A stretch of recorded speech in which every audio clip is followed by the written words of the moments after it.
La tortura es una práctica que ha acompañado a nuestro país desde hace muchísimo tiempo.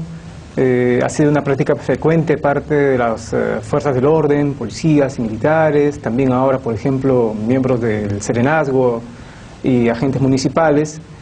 Se tipificó en 1998, pero pese a que el delito está siendo perseguido, se sigue produciendo con mucha frecuencia. Para hablar sobre el tema está con nosotros el presidente de Comiset, Miguel Huerta. Hola, Miguel. ¿Cómo está? Bien, Miguel. Como mencionaba, el delito se persigue, está tipificado, pero sigue ocurriendo. ¿En qué situación se encuentra la tortura en el Perú ahora? Efectivamente, hay que referir que durante el periodo de la violencia, el Comité contra la Tortura de Naciones Unidas señaló que en su momento hubo una práctica sistemática de la tortura en el Perú.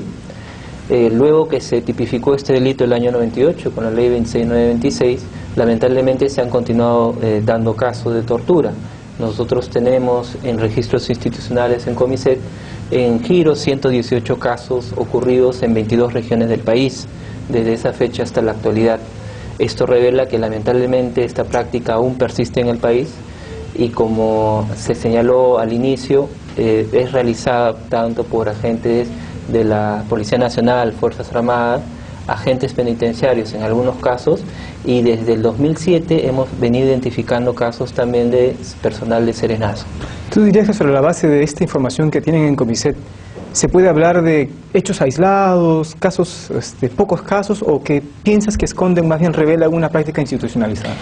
Nosotros hemos señalado que actualmente lo que vemos es una práctica extendida, no sistemática como ocurrió en el periodo de la violencia política, pero sí una preocupante presencia de casos en diversas regiones, ¿no?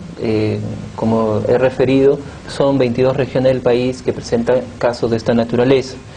Y eso nos debe llamar a la necesidad de adoptar medidas concretas para prevenir este tipo de hechos y tratar de erradicarlo de una vez en el país. ¿Tú dirías que en 2009, 2010 y en relación con los últimos años de la última década, por lo menos, está aumentando o está disminuyendo?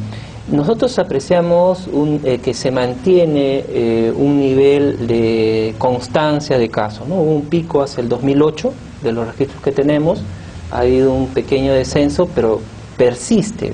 Lo que nos alarma a nosotros es que aún se extienden este tipo de casos en dependencias policiales, en algunos establecimientos militares, en centros carcelarios y como ya refería, inclusive con agentes de personal de Serenazgo. Entonces, lo que nosotros consideramos que es fundamental trabajar no solo en la investigación y sanción de estos casos como corresponde, sino que además hay que trabajar intensamente en medidas de prevención.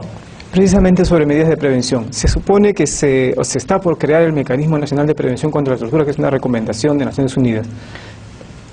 ¿En qué está eso? Efectivamente, el Perú ratificó el protocolo facultativo de la Convención contra la Tortura, lo hizo el año 2006, entró en vigor en octubre de ese año, y ese protocolo establece dos mecanismos de supervisión, uno internacional, que es el Subcomité de Prevención de la Tortura, que ya desde el 2007 está en funcionamiento, con 10 expertos que le integra, pero también establece que en los estados se constituye un mecanismo nacional de prevención, que tenga como función visitar cualquier lugar de detención para ver las condiciones de las personas privadas de libertad y poder adoptar acciones que puedan evitar que pudieran ser objeto de torturas.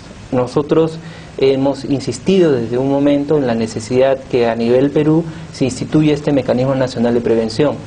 Es más, el gobierno del Perú, el año 2008, en mayo del 2008, en una presentación que hizo ante el Consejo de Derechos Humanos de Naciones Unidas, ofreció el instituir este mecanismo. Hasta el momento, lamentablemente, no se ha materializado, aun cuando el 1 de junio, el Consejo Nacional de Derechos Humanos, que preside el Ministerio de Justicia, acordó que la Defensoría del Pueblo pueda asumir ese rol. Ahora corresponde que se apruebe la ley correspondiente. O sea, estamos casi, se supone, a un paso de tener el mecanismo de prevención. Ojalá.